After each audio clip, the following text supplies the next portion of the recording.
unapologetic. Say you're going to go pick up the sign. I'm sorry, we're not going to market in this area again. Write down that area, and then just kind of stay out of there. That one guy might not live there, but he's going to be looking for your sign. Yeah. And the minute he calls the city and files a complaint, the city's not going to stop until they get you a ticket. Yeah. And they will find out who you are, Google Voice or not. They'll say, hey, I need to sell my house. Who's going to show up? Yeah. So they can find you. I mean, they can find you, but try it out. I mean, there are areas that you're not going to get in trouble. Don't use that as a thing. The way I got into real estate is I was putting a bandit sign out, getting in, trying to learn how to do all this stuff, and I heard a car creeping up on me. And I was like, oh, crap, you know. And I looked over, and you see the little red and blues. And I was like, oh, man. He goes, what you doing there, boy? And I couldn't lie to him. I'm pulling up bandit signs. He's the one who told me about Rich and getting into these real estate and all that kind of stuff. And that was my first place that I ever went and met and started networking. And he said, if I ever get a deal, give him a call. So, you know, if I hadn't done that because of the fear, I took action. You figure it out. So, I agree. So AG and I are now going to spend the next 2 minutes trying to remember what the question was, right? AG?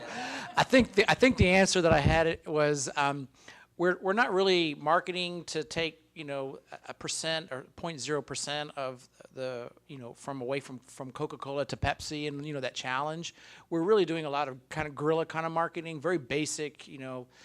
So that's point number one, is that we're not there's no rocket science to the marketing we're doing. Just go out and do it. And the second, and I know all of us do this, it's once you get going, it's all about being efficient. And so we constantly are looking for ways to little niches, if you will. One piece of information I want to pass on is that there are a lot of free or very inexpensive databases out there that you can market to, okay? But chances are, A, there's a lot of people who are doing it, and B, they, what do you call it?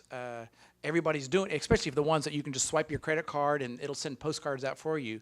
So the harder the database is to get a hold of, the more likely you're going to get in front of that motivated seller and be the only postcard.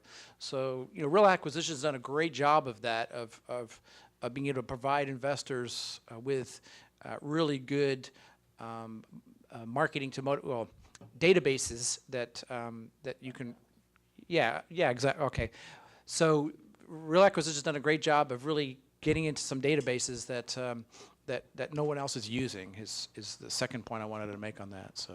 You're saying it's hard to get? Huh? You're saying it's hard to get? No, it's unique. It's a unique database. So you want that? Yeah, right. I'm kind of a numbers guy, so to me, you know, my thing is consistency and numbers. Like Will was saying, you're going to do a certain amount of marketing to get a deal. You know, the average cost per buy, you know, is $1,500, $2,000.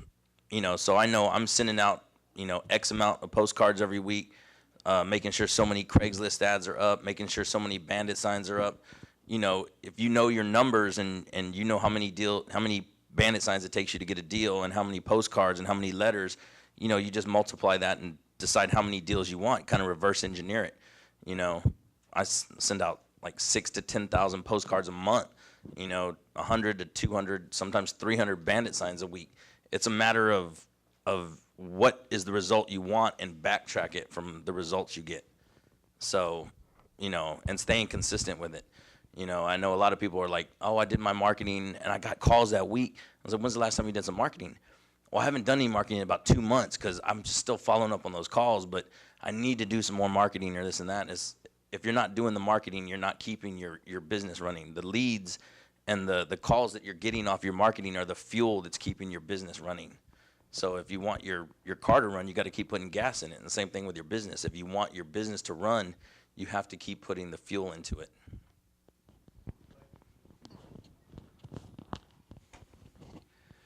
Was the question, what, you know, just general tips? No, the question was the front end, which is what are you doing to market? What are you doing to get getting distressed buyers?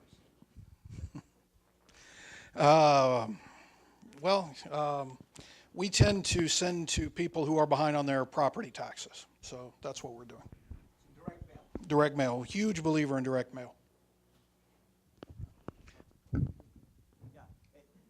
Ask questions. Can we get I like creating my own lists. I don't like to buy a list because I don't know what the variable of that list is. If you spend $700 for the flux capacitor list and didn't get any calls, how do you make it better? You don't know how to tweak. You don't know their search criteria. I like to market for properties that I purchase. So let's say I'm shooting for properties between $100,000 and $60,000 because those are good rental income properties.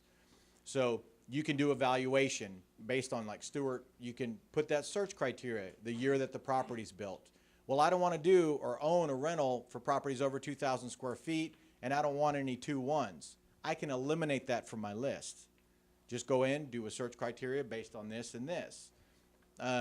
If it's certain areas that I don't like, you can go, that's why I like creating my own list, because you can literally search. If my phone rings, I will be able to buy that property based on the criteria. Oh, it's too big for us, or oh, so that saves money. It saves frustration, because in the beginning you're going to market, you're going to get calls, you're going to get a lot of tire kickers and properties that you know, I can't move this, or you know, how do I do that? So as you're going along, you want to make sure that you know what you're mailing to, and make sure that everybody that you are mailing to is qualified. That's the call that you want to get. The only decision is, will they take your offer?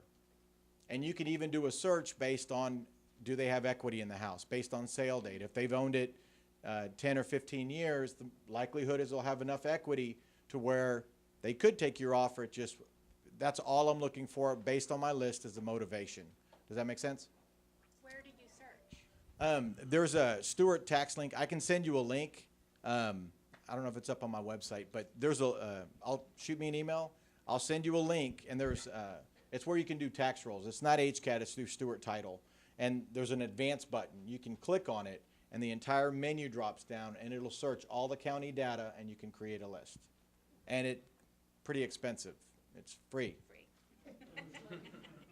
And also, RealAcquisitions has an incredible list. As you get in there, one of the biggest things that I noticed and fell in love with immediately, and that's how I met him, is you can do a tax search. People get behind on taxes, not that big of a deal. But if they're 2 years behind, well, there's some problems going on. We mailed that list, and I mean, it was one of the best lists that I've ever mailed ever in one mailing. We ended up doing 5 houses and did like 83,000 or something like that. So as you go along, I mean, you've got to market, like AC said, it is your business. Without a lead, without a call, you don't have a business. All right, perfect. Is that helping, guys? Any questions on the buying side, getting houses under contract? Yes, sir. So now you're announcing the capabilities of RealAcquisitions, and everyone else is going to use that function. Yeah. Everyone else is going to send letters to those owners. What else is there not in RealAcquisitions that you would target at? The question is, now that you're announcing features of RealAcquisitions, everybody's going to mail to that. You know what? That's not true. Clay and I, we send, and of course Kurt, he's here, I think. We send out about 2,000 letters a month from our RealAcquisitions database. Out of 2,000, our typical call volume is about 15 to 18%. Do you know how many times these people tell us they've been contacted by someone else? Almost never. Almost never. Now, I'll add to that though. We're just not restricting, like Clay said, to tax properties. We mix and match with many, many things. We mix and match. The last campaign we did was properties that have the highest subdivisions that have the highest rent to purchase ratio, have at least 15 years in equity, and have out-of-state owners. Oh, and by the way, are 4 bedrooms or more. We've stopped focusing on 3s. We're now focusing on 4s and more. Internet, like they say, internet has reduced the 4th bedroom. Let's jump to the other side. Everybody mails a list. I have students, I tell them to use RealAcquisitions. Everybody's mailing the list, right? So I don't mail anymore. How many calls am I going to get? Does that help my business? I mail the list. And clients that I meet, why did you call us? Well, I needed to sell my house. Actually, I was just kind of curious. I got 7 letters here, and I wanted to see what the heck's going on. We ended up buying the house. Would I have gotten that call if I was worried about potentially, possibly, who knows? It's an opinion. You don't know that they're all mailing them. And honestly, it's probably the opposite. 80% aren't mailing them. It's what do you tell yourself? That's the key thing of getting started, is what do you tell yourself in the beginning? It's by taking action, you figure out those little things of, well, everybody's mailing it, so I guess, well, I better figure something else out. And you haven't tried and taken that lesson out yet. Because that's what I found out. By taking that action, I'll figure it out. I'll fail. Hey, I'll make mistakes. You know, so don't be that hindrance. You know, mail it, trust but verify. Mail that list. Is that accurate? Is that correct information? And then, you know, while you're doing something else, tweak it, make it better. Did you have a point, Andy? There were one key thing I wanted to add to that is all of y'all are, as you're going about your daily lives, you know, once you start to understand the mentality of a motivated seller, you're going to be exposed to a list or a potential person that deals a lot with motivated sellers. I'll give you an example. If there's somebody coming along and they're going to be pulling in gas meters, maybe I should go talk to that guy. If you know somebody or find out somebody who's does a lot of eviction cases, you may want to get to know them too. A probate attorney. There's all these different ways that you can, and I know all of y'all individually have been exposed to people who have these kind of contacts and these lists. So the more unique your list is, the more likely it's going to be more efficient, and you're going to get more deals from it as well. So just be aware of that. The motivated leads lists are out there for you. Okay, guys. Now, 30 minutes left.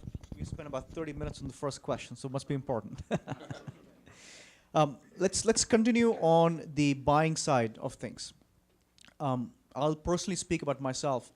When I got started in a business, not necessarily real acquisitions and real estate, I did not come in with great people skills. As a matter of fact, my wife used to say, you have people skills, not people skills. So could you guys talk a little about what are some of the things that I'm sure everybody here has wonderful, amazing people skills here. But is that important to our business on the buying side? And if so, can you speak about if you are coming from a perspective where you may not have, yeah, we'll start with AC, okay? Where you may not have a lot of people skills, what are some of the resources that you can do or can have access to build that part of your personality, I guess? For me, I think if you just practice listening, if you listen more than you talk, you get the idea of what the person's going through. And I genuinely care about people. So when I first started, now I listen and kind of guide the conversations where I go. Like I have skills that I didn't have when I first started. But in the beginning, I just listened. There's countless hours and hours I spent on the phone listening to like lots of little old ladies' stories about how their grandkids ruined the house and used all their money and now they're in a bad position. And like I've heard so many sob stories and stories that of people that are in just bad situations. And now I can kind of cut to the chase because I've learned to dissect the situation and be like, okay, that's their motivation, and kind of find out what's going on, a little more direct. But, the main thing is if you listen and you genuinely get an understanding for their situation and what they're going through, and you want to make money. If you're coming at it from wanting to make money, though, and that's your only perspective, usually the deal doesn't work out for you. If you're looking at it from like, how can I help this person? How can I solve their problem? That's when the money will follow that. Like if they're like, look, I just, I need money to take care of my granddaughter who's, she's having a rough time. She's already, she ruined the house. I'm trying to take care of her. They're in jail. I get a lot of those calls, or I used to. Like, they're in jail. I just need to get them out. I was like, man, So you figure out what their situation is. Okay, so they need to move fast. I know what I have to buy it at, and letting them know, hey, look, I can get this done. I can get it done fast at X amount, and then they have to make a decision. Is that going to help them? You can help them by getting a little cash in their pocket right away.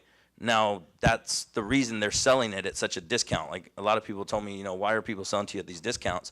It's because they know I can get them the cash and I can get it fast, and I really am helping them in their situation. they're not getting full retail, but who's going to come along and buy the house that's in a bad situation or like just tore up? Who's going to buy that house for cash as fast as they need it? So I can solve their problem. And that's what I know I can do. I can solve their problem and help them in their situation. So I got them out of where they were stuck, and in turn I made money, they got what they wanted, and my end buyer gets a deal. So it all starts from just listening. If you just listen to them and find out what the real issue is and genuinely try to find a win-win-win situation in there, that's where I've had my best results. I'll be quick.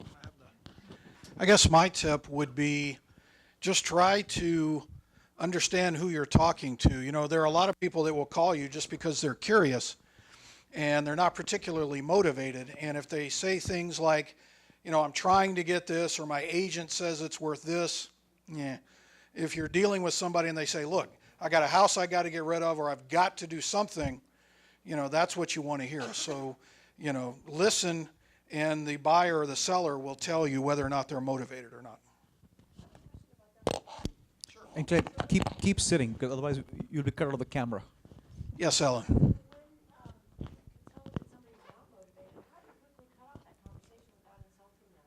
The question is, how do you cut off a conversation of a unmotivated seller? Usually I get out of it by saying something like, well, I'm an investor, and I would be, I make some ridiculous offer, and they get offended, and I never hear back from them. I just don't waste a lot of time. Make the real offer and see if they accept it. And then you'll know. They'll tell you. Wait your turn, Andy. Go ahead. I think to answer that question too, because I actually don't remember the next question, but to answer that question, what I do is exactly that. I say, listen, as an investor with cash, we need a good deal to make it happen. There's what I'll do is my offer will be, because you don't want to insult them with a number, just say it's going to be about half of what you're asking, and that usually gives them a sanity check without actually telling them directly, your $100,000 house, I'm only going to pay you 40 for it. So. People skills. I think there's three things that investors need, wholesalers need to be successful. One is rehabbing costs, estimating repairs. Second is negotiating, and then three is the running the numbers. In other words, coming up with a good approach to making the offer. People skills. I'm an engineer and an introvert, so really it's just a matter of getting a more comfortable with it. The more times that you're on the phone, the more comfortable you get with the answers, and so you just kind of develop that over time. I do know that a lot of times when there's multiple offers that are being presented to the seller, they'll usually, even though because we're all going to come in at roughly the same, usually they'll go with the person that they trust most, and so that's it's a real important aspect of that. I basically have the same thing. I have just a few things. I'm going to be quick. People like basically the same person you are. People like themselves. Simple. I mean, if Dennis Rodman walked in here, you'd turn around and all the crazy hair, and you don't want to talk to that guy. He's kind of crazy.